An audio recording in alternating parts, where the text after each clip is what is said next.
Hello friends, നമ്മളിന്ന് discuss ചെയ്യാൻ പോകുന്നത് ഗ്രോത്ത് ആൻഡ് ഡെവലപ്മെൻറ്റ് ഫിഫ്ത്ത് മൊഡ്യൂളായ ഫിനാൻഷ്യൽ എക്കണോമിക് ഡെവലപ്മെൻറ്റിലത്തെ second topic the Keynesian and quantity theory approach to financing of economic development. അതായത് financing of economic development Keynesian അപ്രോച്ചിലും quantity അപ്രോച്ചിലും എങ്ങനെയാണ് എന്നതിനെ കുറിച്ചാണ്. The government normally finance its expenditure through receipts from taxes, both direct and indirect. When government expenditure increases and it finds it difficult to raise more resources from taxation, it resorts to borrowing from the public or printing money to finance its expenditure. Increase in rates of income and other tax not only adversely affects incentives to work more, save and invest more, but also promotes tax evasion. Further, as Laffer curve concept shows, increase in rate of a tax beyond a point causes revenue from taxes to decline. അതെന്താ പറയുക നോക്കാം. സാധാരണ രീതിയിൽ government finance expenditure meet ചെയ്യുന്നത് ടാക്സിലൂടെയാണ്. ഈ tax മെയിനായിട്ട് two types ഉണ്ട്, direct and indirect taxes. ഇപ്പോൾ നമ്മൾ കണ്ടുവരുന്നത് ഗവൺമെൻറ് എക്സ്പെൻഡിച്ചർ കൂടുന്നൊരു സാഹചര്യമാണ്. അങ്ങനെ വരുമ്പോൾ ഗവൺമെൻറ് എക്സ്പെൻഡിച്ചർ മീറ്റ് ചെയ്യാനായിട്ട് ടാക്സേഷൻ കൂട്ടുക എന്നത് ഡിഫിക്കൽട്ടായിട്ടുള്ള ഒരു കാര്യമാണ്. അതിന് പകരം പബ്ലിക്കിൽ നിന്ന് ബോറോ ചെയ്യുകയോ അല്ലെങ്കിൽ ന്യൂ മണി പ്രിൻറ്റ് ചെയ്തോ ഗവൺമെൻറ് എക്സ്പെൻഡിച്ചർ മീറ്റ് ചെയ്യും. അങ്ങനെ ഇൻകം റേറ്റ് കൂട്ടും. ഇത് മറ്റ് ടാക്സുകളെ അഡ്വേഴ്സായി അഫക്റ്റ് ചെയ്യുകയും അത് ലേബറിനെ കൂടുതലായി വർക്ക് ചെയ്യാൻ പ്രേരിപ്പിക്കുകയും ചെയ്യും. It also cos more save and invest and also promotes tax evasion. Thus, there are limits to increasing revenue from taxes to finance the increased expenditure of the government.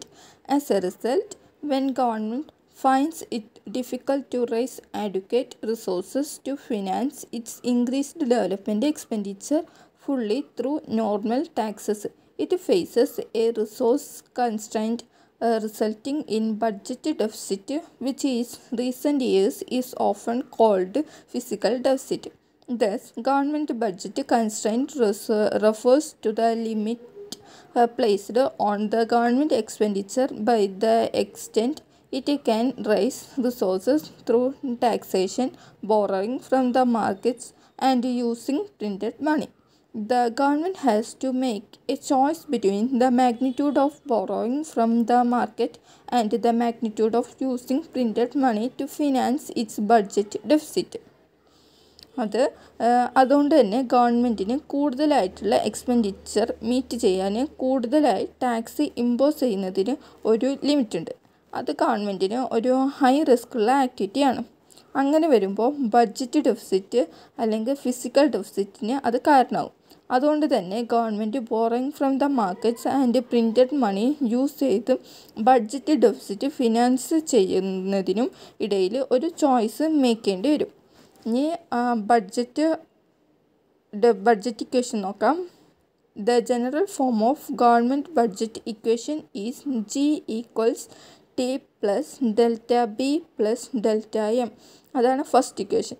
അപ്പോൾ G represent ചെയ്യുന്നത് government എക്സ്പെൻഡിച്ചറാണ്, T tax revenue, delta B new borrowing from the market, delta M പറയുന്നത് new printed money issued to finance government expenditure. അപ്പോൾ equation എന്താ പറയുന്നത്? G പറയും government expenditure that equals tax revenue plus new borrowing from the market plus new printed money issued to finance government expenditure.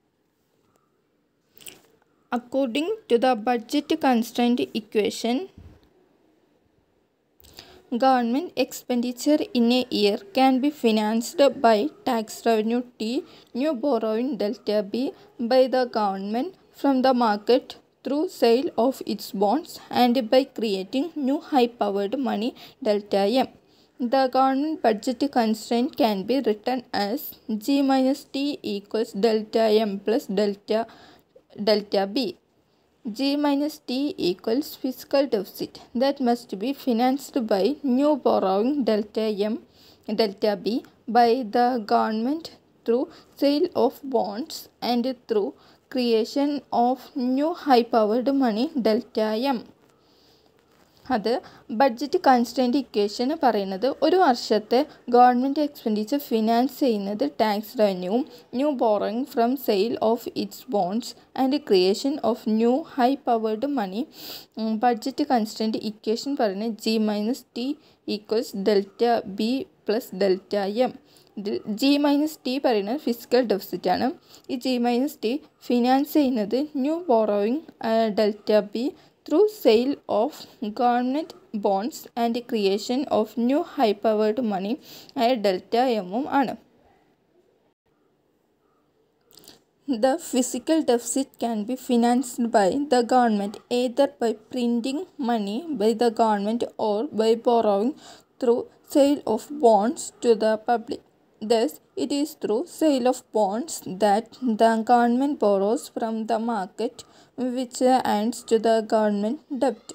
The government has to pay interest annually on its debt and has also to pay back the principal sum borrowed at the maturity of bonds or securities. Government physical deficit finance ചെയ്യുന്നത് ഒന്നില്ലെങ്കിൽ money print ചെയ്യുന്നതിലൂടെ അല്ലെങ്കിൽ borrowing from sale of government ബോണ്ട്സിലൂടെയാണ്. Sale of bonds mean ചെയ്യുന്നത് government മാർക്കറ്റിൽ നിന്നും borrow ചെയ്യലാണ്. അത് ഗവൺമെൻറ് ഡെപ്റ്റ് ആയിട്ടാണ് കണക്കാക്കുന്നത്. ഗവൺമെൻറ് അതിന് ആനുവലായിട്ട് ഇൻട്രസ്റ്റ് അടയ്ക്കേണ്ടതുണ്ട്. പിന്നെ ബോണ്ട് ഓർ സെക്യൂരിറ്റീസിയുടെ മെച്യൂരിറ്റി പീരീഡ് ആകുമ്പോൾ അതിൻ്റെ പ്രിൻസിപ്പൽ എമൗണ്ടും അടയ്ക്കണം. Besides, borrowing by the government leads to the rise in interest rate, which crowds out private investment. On the other hand, if government finances its budget deficit by using printed money, it can lead to inflation. Thus, due to budget constraint, the government has to make a deficit choice between borrowing from the market and using printed money to finance its budget deficit. Financing through the use of printed money is also called money financing. ഇതിനെല്ലാം പുറമെ government ഇത്തരത്തിൽ borrow ചെയ്യുന്നത് rate of interest കൂടാൻ കാരണമാവുന്നു, which also crowds out private investment. On the other hand, ഈ budget deficit finance ചെയ്യാൻ government printed മണിയാണ് use ചെയ്യുന്നതെങ്കിൽ അത് ഇൻഫ്ലേഷന് കാരണമാകും. ഇത്തരത്തിൽ പ്രിൻറ്റഡ് മണി യൂസ് ചെയ്ത് ഫിനാൻസിങ് ചെയ്യുന്നതിനെ മണി ഫിനാൻസിങ് എന്ന് പറയുന്നു. Next sub topic prior savings, inflation and investment. Prior saving, inflation and investment എന്താണെന്ന് നോക്കാം. The prior savings approach is based on classical economics, which emphasizes that prior saving determines investment.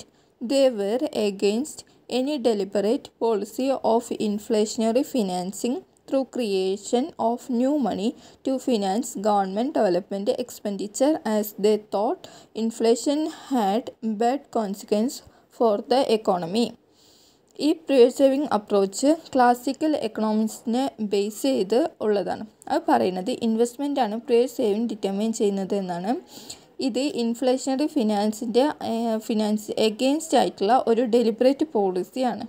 Through creation of new money to finance government development expenditure. അവർ പറയുന്നത് inflation ഒരു economic ബാഡായിട്ടുള്ള ഔട്ട്കമാണ് ഉണ്ടാക്കുന്നത്. There is a quantity theory approach which explains the role of government in increasing its development expenditure by generating inflation through creating new money for financing its increased expenditure. In this quantity theory approach, through inflation, government succeeds in raising forced savings.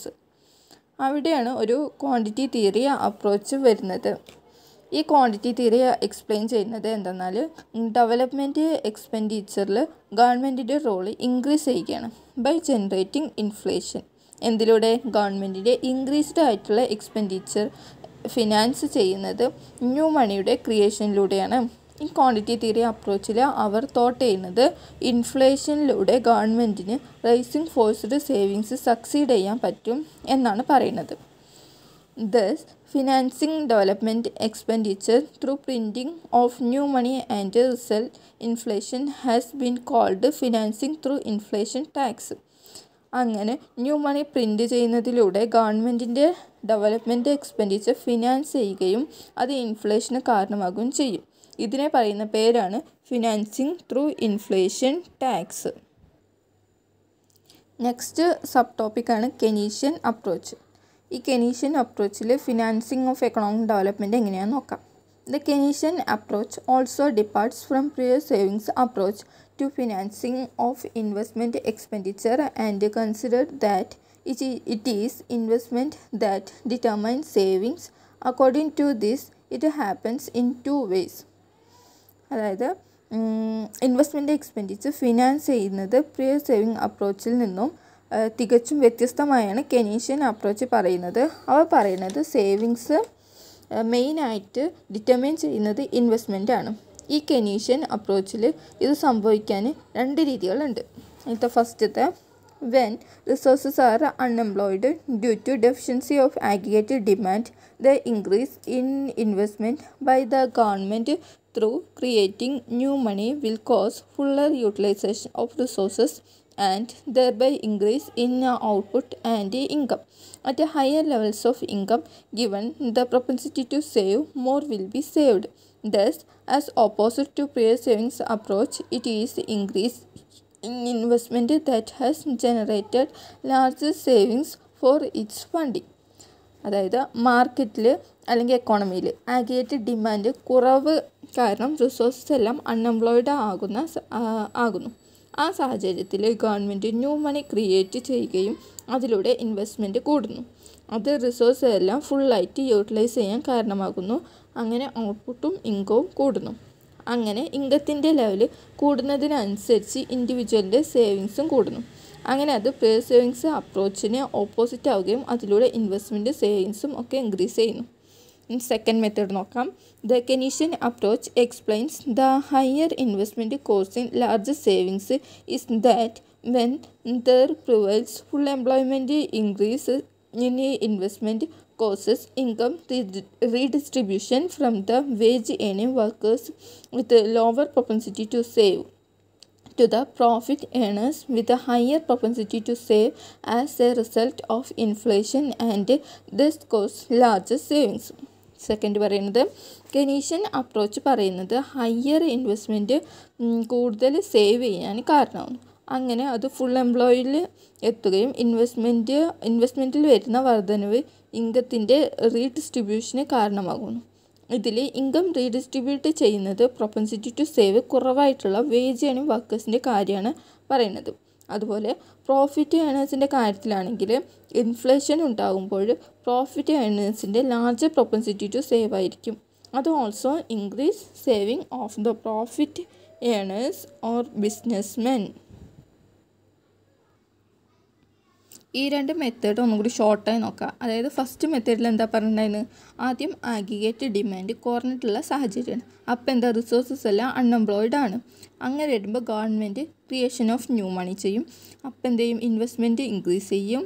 അങ്ങനെ വരുമ്പോൾ resource full employed ആവും. അപ്പോൾ also increase output, income and savings. സെക്കൻഡിൽ പറയുന്നത് Keynesian അപ്രോച്ചിൽ investment കൂടുതലുള്ള സാഹചര്യമാണ്. അപ്പോൾ സേവിങ്സ് ഇൻക്രീസ് ചെയ്യും, ഫുൾ എംപ്ലോയ്മെൻറ്റ് ഉണ്ടാവും, investment increase, income redistribution, wage earning വർക്കേഴ്സിൽ, പ്രോഫിറ്റ് ഏണേഴ്സിൽ inflation, propensity to save increase ചെയ്യും, also increase savings. We can conclude that in the Keynesian model, investment is not constrained by prior savings but by inflation rate acceptable to the workers. Consumption is reduced through cut in real wages as a result of income redistribution through the medium of inflation. As in the developing countries, in the normal times, there does not exist underutilization of productive capacity in the consumer goods industries due to deficiency of aggregate demand. The situation is similar to that of full employment of the Keynesian theory. In such a situation, both the Keynesian and quantity theory approach to financing of development involve inflation. It is through the means of inflation that resources are released from consumption to be used for investment. In this respect, both these approaches differ from the pre-saving approach, which involves no inflation. Keynesian and quantity theory approach to pre-savings, investment and inflation. Both these approaches suggest that subject to some limits, created money can be used to finance development. കൺക്ലൂഷനിൽ പറയുന്ന നോക്കാം. Keynesian മോഡലിൽ investment പ്രിയസേവിങ്സിനെ compel ചെയ്യുന്നില്ല, എന്നാൽ inflation rate workers accept ചെയ്യുന്നു. എക്കോണമിയിൽ inflation ഉണ്ടാവുകയും അത് ഇൻകത്തിൻ്റെ റീഡിസ്ട്രിബ്യൂഷന് കാരണമാവുന്നു. അങ്ങനെ real wage rate cut ചെയ്ത് അതിലൂടെ കൺസംഷൻ റെഡ്യൂസ് ചെയ്യുന്നു. ഡെവലപ്പിംഗ് കൺട്രീസിൽ സാധാരണ രീതിയിൽ പ്രൊഡക്റ്റീവ് കപ്പാസിറ്റിയുടെ അണ്ടർ യൂട്ടിലൈസേഷൻ ഉണ്ടാകാറില്ല. ആകെയായിട്ട് ഡിമാൻഡ് കുറയുമ്പോഴുള്ള കൺസ്യൂമർ ഗുഡ്സ് ഇൻഡസ്ട്രിയുടെ കാര്യമാണ് പറയുന്നത്. ഈ സിറ്റുവേഷനിൽ കെനീഷ്യൻ തിയറിയിൽ ഫുൾ എംപ്ലോയ്മെൻറ്റിന് സിമിലറാണ്.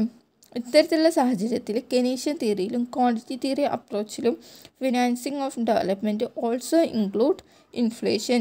ഇതിലെല്ലാം പറയുന്നത് ഈ രണ്ട് അപ്രോച്ചും പ്രിയർ അപ്രോച്ചിൽ നിന്നും വ്യത്യസ്തമാണ്, which involves no inflation. Okay, thank U.